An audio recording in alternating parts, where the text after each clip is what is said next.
Dale are story of incident அப்படின்னு சொல்கிறாங்க. Dale அப்படின்னு சொல்லலாம், ஸ்டோரி ஆஃப் இன்சிடெண்ட் அப்படின்னு சொல்லலாம். த ஃபோக்கஸ் ஆஃப் இன்ட்ரெஸ்ட் வந்து அதோட இன்ட்ரெஸ்ட் எதில் இருக்கும் அப்படின்னா அந்த கோர்ஸில் இருக்கும்.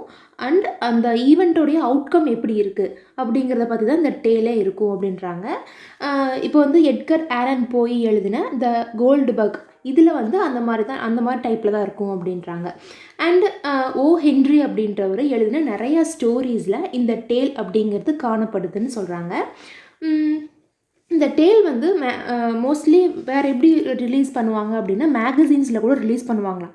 லைக் ஒரு வெஸ்டர்ன் டைப்பில் இருந்துச்சுன்னா, இல்லை ஒரு டிடெக்டிவ் டைப்பில் கூட இருக்கலாம், இல்லை ஒரு அட்வென்ச்சர் ஸ்டோரியாக கூட இருக்கலாம். இந்த மாதிரியான சில ஸ்டோரிஸ் எப்படி வேணாலும் அந்த டேல் இருக்கலாம். சிலது வந்து மேகசின்ஸில் கூட ரிலீஸ் பண்ணுவாங்க அப்படின்னு சொல்கிறாங்க. இதில் இருக்கக்கூடிய கேரக்டர் வந்து எதை ஃபோக்கஸ் பண்ணும் அப்படின்னா, ஒரு ப்ரொட்டகனிஸ்டுடைய ஒரு ஸ்டேட் ஆஃப் மைண்ட் எப்படி இருக்குது, அவருடைய மோட்டிவேஷன், ஒரு கேரக்டருடைய மோட்டிவேஷன் வந்து எப்படி இருக்குது அப்படிங்கிறத பொறுத்து இருக்கும். இல்லைன்னா ஒரு ப்ரொட்டகனிஸ்டோடைய அவங்க சைக்காலஜிக்கலாக என்ன நினைக்கிறாங்க, அவங்களோட மாரல் குவாலிட்டிஸ் என்ன இருக்குது அப்படிங்கிறத அந்த டேலில் வந்து இந்த மாதிரியான கேரக்டர் தான் இருக்கும் அப்படிங்கிறாங்க. இதை தான் ஃபோக்கஸ் பண்ணும் ஒரு கேரக்டரில் அப்படின்னு சொல்கிறாங்க. நெக்ஸ்ட்டு வந்து டால் டேல். டால் டேல் பேஜ் நம்பர் 169 இருக்குது. டால் டேல் அப்படிங்கிறத டால் டாக் அப்படின்னு சொல்கிறாங்க. இதில் வந்து எப்படி இருக்கும், இந்த ஸ்டோரி எப்படி இருக்கும்னா ஒரு அன்பிலீவபிள் எலமெண்ட் யூஸ் பண்ணி தான் இருக்கும். லைக் இது வந்து ட்ரூவாக கூட இருக்கலாம், இல்லை ஃபேக்சுவலாக சொல்கிற மாதிரியும் இருக்கலாம் இந்த டால் டேல் அப்படிங்கிறதுல. இது இப்போது அமெரிக்கன் வெஸ்ட்டில் இருக்கக்கூடிய இந்த அமெரிக்கன் வெஸ்ட் யூஸ் பண்ணுற இந்த டால் டேல் அப்படிங்கிற ஃபார்ம் வந்து மெயினாக காமிக் ஹைப்பர்போலுக்காக யூஸ் பண்ணப்படுறது தான். லைக் ஒரு ரியலான விஷயத்தை மிகைப்படுத்தி சொல்கிறதுக்காக யூஸ் பண்ணுற ஒரு விஷயம் தான் இந்த டால் டேல். அதில் இந்த மாதிரியான விஷயம் யூஸ் பண்ணுவாங்க. There is a story of cowboy. இதில் வந்து கௌபாய் ஸ்டோரி பற்றி சொல்லுவாங்க. எப்படின்னா அந்த கௌபாய் வந்து ஒரு ரெஸ்டாரண்ட்டில் போய் ஒரு ஸ்டீக்கை வந்து ஆர்டர் பண்ணுவார். லைக் ஒரு மாமிசத்தை வந்து ஆர்டர் பண்ணுவார். ஆர்டர் பண்ணி வந்ததுக்கப்புறம் அந்த ஒரு சர்வர்கிட்ட என்ன சொல்லுவாங்கன்னா, do you call this well done, நீங்கள் இப்படி பண்ணிக்கிறது நல்லது தானா, கரெக்டு தானா அப்படின்ற மாதிரி கேட்பாங்க. ஏன் அப்படின்னா ஒரு ஒரு விலங்கு வந்து ரெக்கவர் ஆகிறத விட ஒரு காயம் ஆயிடுச்சுன்னா அது படுத்துறதை விட அது காயப்படுது இல்லையா, அது வந்து ரொம்பவே கஷ்டமானதாக இருக்கும் அப்படின்னு சொல்லுவாங்க. ஸோ நீங்கள் பண்ணுறது கரெக்டு தானா, இந்த மாதிரி விலங்குகளை அடித்து மாமிசமாக ஆக்கி நீங்கள் சாப்பிட்றது கரெக்டு தானா, இந்த மாதிரி வந்து அந்த ஒரு டால் டேலில் ஒரு ஸ்டோரி கூட இருக்குது, இந்த மாதிரி சொல்லுவாங்க அப்படின்னு இதில் சொல்கிறாங்க. மெயினாக வந்து காமிக் ஹைப்பர்போலுக்காக இந்த ஃபார்ம் வந்து சொல்கிறாங்க அப்படின்னு சொல்கிறாங்க. டெர்செட் அப்படிங்கிறது நம்ம ஏற்கனவே பார்த்துட்டோம், லாங் டேர்மில் இருந்துச்சு. ஸோ அந்த டெர்செட் அப்படிங்கிறது ட்ரிப்ளெட் அப்படின்னு சொல்லுவாங்க. ஒரு ஸ்டான்ஸால் 3 லைன் இருந்துச்சு அப்படின்னா அதை தான் டெர்செட் அப்படின்னு சொல்கிறாங்க. இதில் வந்து சிங்கிள் ரைம் இருக்கும். இந்த டெர்செட்டில் சிங்கிள் ரைம் தான் இருக்கும். இதோடைய லென்த் எப்படி இருக்கும் அப்படின்னா 3 லைனுமே வந்து சேமாக இருக்கலாம். அப்படி இல்லைன்னா 3 லைனும் ஒவ்வொரு லைனும் வேறு வேறு இதில் இருக்கலாம். லைன் வந்து ஒன்று சின்னதாக, இன்னொன்று பெருசாக, அதுக்கப்புறம் இன்னொன்று வேறு மாதிரி ரொம்ப பெருசாக, இந்த மாதிரி வேரியிங் லென்த்தில் கூட இருக்கலாம். இப்போ சேம் லென்த்தோடைய எக்ஸாம்பிள் நம்ம எடுத்துக்கிட்டோம்னா ராபர்ட் ஹெரிக் எழுதின அப்பான் ஜூலியாஸ் கிளாத் அப்படிங்கிற அந்த போயமில் வந்து சேம் லென்த் இருக்கும். என்ன மீட்ரு யூஸ் பண்ணியிருப்பார் இவர் அப்படின்னா இயாம்பிக் டெட்ராமீட்டர் வந்து அதில் யூஸ் பண்ணியிருப்பார். அடுத்து வேரியிங் லென்த் பார்த்தோம் அப்படின்னா ரிச்சர்ட் கிராஷவ் அப்படிங்கிறவர் wishes to his supported mistress அப்படிங்கிற போயமில் யூஸ் பண்ணியிருப்பார். இதில் ஒவ்வொரு டெர்செட்லேயுமே இயாம்பிக் டைமீட்டரும் ட்ரைமீட்டர் அண்ட் டெட்ராமீட்டர் இது எல்லாமே ஒவ்வொரு டெர்செட்லேயுமே யூஸ் பண்ணியிருப்பார். லைக் கீழே வந்து ஒரு எக்ஸாம்பிள் கூட கொடுத்துருக்காங்க, இது மாதிரி தான் யூஸ் பண்ணியிருப்பாங்க அப்படின்னு சொல்கிறாங்க. அடுத்த டாப்பிக்கு டெர்சா ரைமா அப்படிங்கிறது இந்த டெர்செட்டோடைய ஒரு இன்டர்லிங்கான ஒரு டேர்ம் தான். இதில் ரைமிங் எப்படி இருக்குன்னா ஏபிஏ பிசிபி சிடிசி இது இப்படி தான் இருக்கும். டெர்சா ரைமால் இதோட ரைமிங் இப்படி தான் இருக்கும். லைக் டான்டி அப்படின்றவர் டிவைன் காமெடி அப்படிங்கிற இவருடைய ஒரு போயமில் இந்த டெர்சா ரைமா யூஸ் பண்ணியிருக்காரு. எப்போ எழுதியிருக்காருன்னா 14th centuryயில் ரைட் பண்ணியிருக்காரு. அதுக்கு இவரை தொடர்ந்து 14th செஞ்சுரியை தொடர்ந்து வேறு எப்போ கொண்டு வந்தாங்கன்னா 16th செஞ்சுரியில் கொண்டு வந்தாங்க. யார் கொண்டு வந்ததுன்னா சர் தாமஸ் ஒயிட் அப்படிங்கிறவர் தான் இன்ட்ரடியூஸ் பண்ணியிருக்காரு. இதில் வந்து என்ன சொல்கிறாங்கன்னா, இப்போது it has not been a common meter in இங்கிலீஷில் வந்து காமன் மீட்டராக இருக்காது. ஏன் சொல்ல வராங்கன்னா, இப்போ இட்டாலியனுடைய அந்த ரைம் எடுத்துக்கிட்டோன்னா ரொம்பவே ஈஸியாக இருக்கும் கண்டுபிடிக்கிறதுக்கு, மீட்டரை கண்டுபிடிக்க ரொம்பவே ஈஸியாக இருக்கும். ஆனால் இங்கிலீஷ் வந்து இட்டாலியனை காட்டிலும் இங்கிலீஷில் நம்ம கண்டுபிடிக்கிறது ரொம்பவே ஹார்டாக இருக்கும் அப்படின்னு சொல்லுவாங்க.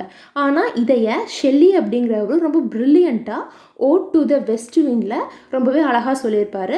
அதை தொடர்ந்து மில்டன் அப்படிங்கிறவர், ப்ரௌனிங் அப்படின்றவர், டிஎஸ் எலியட் இவங்களும் இந்த டெர்சா ரைமாவை வந்து யூஸ் பண்ணியிருப்பாங்க அப்படின்னு சொல்கிறாங்க.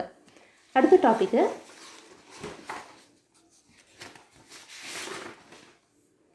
Third person narrative.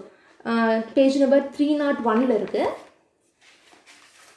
Third person narrative அப்படிங்கிறதுல ஒரு நரேட்டர் ஆனவர் ஒரு ஸ்டோரி சொல்கிறாருன்னா அந்த ஸ்டோரிக்கு வெளியிலிருந்து தான் சொல்லுவார். அந்த ஸ்டோரிக்குள்ளே அவருடைய கேரக்டர் எதுவுமே இருக்காது, அவர் எதுவுமே சொல்ல மாட்டார். ஸோ அந்த ஸ்டோரிக்கு வெளியிலிருந்து சொல்கிறது தான் தேர்ட் பர்சன் நேரேட்டிவ். அதில் இருக்கக்கூடிய கேரக்டர் எப்படி இருக்குன்னா, அந்த ஒவ்வொரு கேரக்டரையும் நேம் வச்சு சொல்லுவாங்க. ஏன்னா இவர் வந்து தேர்ட் பர்சனாக தானே நின்று சொல்கிறாரு. ஸோ நேம் வச்சு தான் சொல்லுவார். லைக் ஏதாவது ஒரு பேர் நேம் ரம்யா இல்லை கிருஷ்ணா இந்த மாதிரி நேம் வச்சு சொல்லுவாங்க. அப்படி இல்லைன்னா ஹீ, ஷீ, தே இந்த மாதிரியான வேர்டை யூஸ் பண்ணி சொல்கிறது தான் இந்த தேர்ட் பர்சன் நேரேட்டிவ். இப்போ ஃபார் எக்ஸாம்பிள் ஜான் ஆஸ்டன் எழுதின எம்மா அப்படிங்கிற ஒன்றில் என்ன சொல்லியிருப்பாங்கன்னா, எப்படி பிகின் பண்ணியிருப்பாரு அந்த ஸ்டோரி, எப்படி பிகின் பண்ணியிருப்பாங்கன்னா எம்மா வுட் ஹவுஸ் அப்படின்னு பிகின் பண்ணியிருப்பாங்க. ஸோ நம்ம இதுலேருந்து என்ன தெரிஞ்சுக்கலாம், எம்மா அப்படின்னு ஒரு நேமே குறிப்பிட்டாங்க. ஸோ இதுதான் தேர்ட் பர்சன் நேரேட்டிவ் அப்படிங்கிறது. ஒரு எம்மா அப்படிங்கிறவங்க ரொம்ப ஹேண்ட்ஸமாக இருந்தவங்க, கிளவராகவும் இருப்பாங்க, ரொம்ப ரிச்சானவங்க, அவங்க அந்த ஹோமில் வந்து ரொம்ப கம்ஃபர்டபுளாக ஃபீல் பண்ணிகிட்ருப்பாங்க, ரொம்ப ஹாப்பியாக டிஸ்பொசிஷனாக இருக்கக்கூடிய ஒரு பர்சனு. அவங்கள பார்த்தா வந்து ரொம்ப பிளஸ் பண்ணப்பட்ட ஒரு பர்சன் மாதிரி தெரியுவாங்க. அந்த ஒரு வீட்டில் அவங்க ஒரு 20 இயர்ஸாக குடியிருந்துருக்குறாங்க. ஸோ இந்த மாதிரி அவங்க ஹீ, ஷீ இல்லை ஒரு நேம் சொல்லி இது சொல்கிறது தான் அந்த தேர்ட் பர்சன் நேரேட்டிவ் அப்படிங்கிறது. தேர்ட் பர்சன் பாயிண்ட் ஆஃப் வியூங்கிறது ரெண்டு சொல்கிறாங்க. என்னென்னா ஆம்னிசென்ட் பாயிண்ட் ஆஃப் வியூ, ரெண்டாவது லிமிட்டட் பாயிண்ட் ஆஃப் வியூ. இந்த ஆம்னிசென்ட் பாயிண்ட் ஆஃப் வியூவை பொறுத்த மட்டும் ஒரு நரேட்டர் வந்து எழுதுகிறாங்க அப்படின்னா, இப்போ நரேட்டர் வந்து எப்படி அவரோட பாயிண்ட் ஆஃப் வியூ எப்படி இருக்குன்னா, ஒவ்வொரு கேரக்டர் பற்றியும் முழுசாக தெரியணும், ஒவ்வொரு ஈவெண்ட்டை பற்றியும் முழுசாக தெரிஞ்சிருக்கணும், ஒவ்வொரு ஏஜென்ட்ஸை பற்றியும் முழுசாக தெரிஞ்சிருக்கணும். இதுதான் அந்த ஒரு ஆம்னிசென்ட் பாயிண்ட் ஆஃப் வியூ அப்படிங்கிறது. லைக் அந்த ஒரு ஃபுல் ஸ்டோரியிலும் எல்லா கேரக்டர் பற்றியுமே தெரிஞ்சிருக்கிறது, அந்த எல்லா கேரக்டர் பற்றியுமே பாயிண்ட் அவுட் பண்ணுறது ஆம்னிசென்ட் பாயிண்ட் ஆஃப் வியூ. ரெண்டாவது limited point of view. Limited point of view அப்படிங்கிறது ஏதோ ஒரு கேரக்டர் மட்டும் சென்டர் பண்ணி, ஒரு கேரக்டர் மட்டும் ஃபோக்கஸ் பண்ணி அதை ரிலேட் பண்ணி சொல்லக்கூடியது அந்த லிமிட்டட் பாயிண்ட் ஆஃப் வியூ அப்படிங்கிறது. இதுதான் third person point of view. அப்புறம் நெக்ஸ்ட் டாபிக் என்ன அப்படின்னு பார்த்தா ட்ரிபிள் ரைம். ட்ரிபிள் ரைம் அப்படிங்கிறது ஒரு ஒரு ரைம்லேயே 3 சிலபிள் கொண்ட ஒன்று தான். ஒரு ரைமில் 3 சிலபிள் இருக்கும், அதுதான் ட்ரிபிள் ரைம் அப்படிங்கிறது. ஸோ அந்த மாதிரியான ரைம் வந்து எப்படி இருக்கலாம்னா, எந்த மாதிரியான குவாலிட்டி கொண்டு இருக்கலாம்னா, ஒரு சர்ப்ரைசிங் குவாலிட்டி கொண்டு இருக்கலாம், இல்லை ஒரு காமிக் குவாலிட்டி கொண்டு இருக்கலாம். இப்போ டான் ஜுவன் அப்படிங்கிற ஒரு போயமில் பைரன் அப்படிங்கிறவர் இதை யூஸ் பண்ணியிருப்பாங்க, அந்த ட்ரிபிள் ரைமை வந்து யூஸ் பண்ணியிருப்பாங்க அப்படின்னு சொல்கிறாங்க. ஸோ ஒரு ட்ரிபிள் ரைம் அப்படிங்கிறது ஒரு சிலபிள், அந்த ரைமிங்கில் வந்து 3 சிலபிள் இருக்கும், அதுதான் ட்ரிபிள் ரைம். இப்போ ட்ரிப்ளெட் அப்படிங்கிறது நம்ம பார்த்தோம் இல்லையா, டெர்செட்டு. ஸோ டெர்செட் அப்படிங்கிறதும் ட்ரிப்ளெட் அப்படிங்கிறது ரெண்டுமே ஒன்று தான். ஒரு ஸ்டான்ஸால் 3 லைன் இருக்கும், அதுதான் டெர்செட்டு. சேம் லென்த்து இருக்கிறதும் இருக்குது, வேரியிங் லென்த் இருக்கிறதும் இருக்குது அப்படின்னு சொல்கிறாங்க, அதுதான் டெர்செட். ட்ரூத். இப்போ வந்து என்ன சொல்கிறாங்கன்னா, ஸ்டார்டிங்கில் ஃபிலாசபர்ஸும் ஒரு ஒரு லிட்டரரி கிரிட்டிக்ஸுமே வந்து ஒரு டைப் ஆஃப் சென்டென்ஸ் எப்படி இருக்குது அப்படிங்கிறத ஒரு லாஜிக்கில் அனலைஸ் பண்ணுவாங்களாம். ஸோ அப்படி லாஜிக்கில் அனலைஸ் பண்ணும்பொழுது அந்த டைப் ஆஃப் சென்டென்ஸ் வந்து ஃபிக்ஷனலாக அமைக்கப்பட்டிருக்கா, ஃபிக்ஷனல் டெக்ஸ்ட்டாக தான் அமைக்கப்பட்டிருக்கா, அப்புறம் அந்த டைப் வந்து ஒரு கொஸ்டினுக்கு எழுப்புமாமா அவங்களுக்கு ஒரு ட்ரூத் தான் சொல்கிறாங்களா, இந்த ஒரு இதில் வந்து ட்ரூத் சொல்கிறாங்களா அப்படின்னு ஒரு கொஸ்டின் எழுப்பும். ஸோ இங்கே ட்ரூத் அப்படிங்கிறது என்னென்னா, அந்த இது வந்து ட்ரூத் வேல்யூ எப்படி இருக்குது அப்படிங்கிறத பொறுத்து தான் அந்த ட்ரூத் அப்படிங்கிறது. லைக் அவங்க சொல்ல வர சப்ஜெக்ட் வந்து ஒரு ட்ரூத்தான கிரிட்டீரியனோடு இருக்கா, இல்லை ஃபால்சிட்டியோடு இருக்கா அப்படிங்கிறத சொல்கிறது தான் ட்ரூத். அதான் ட்ரூத்தாக இருக்கா இல்லை ஃபால்ஸாக இருக்கா அப்படிங்கிறது அந்த கண்ணோட்டத்தில் அதை கொஷினாக பார்க்குறது தான் அந்த ட்ரூத் அப்படிங்கிறது.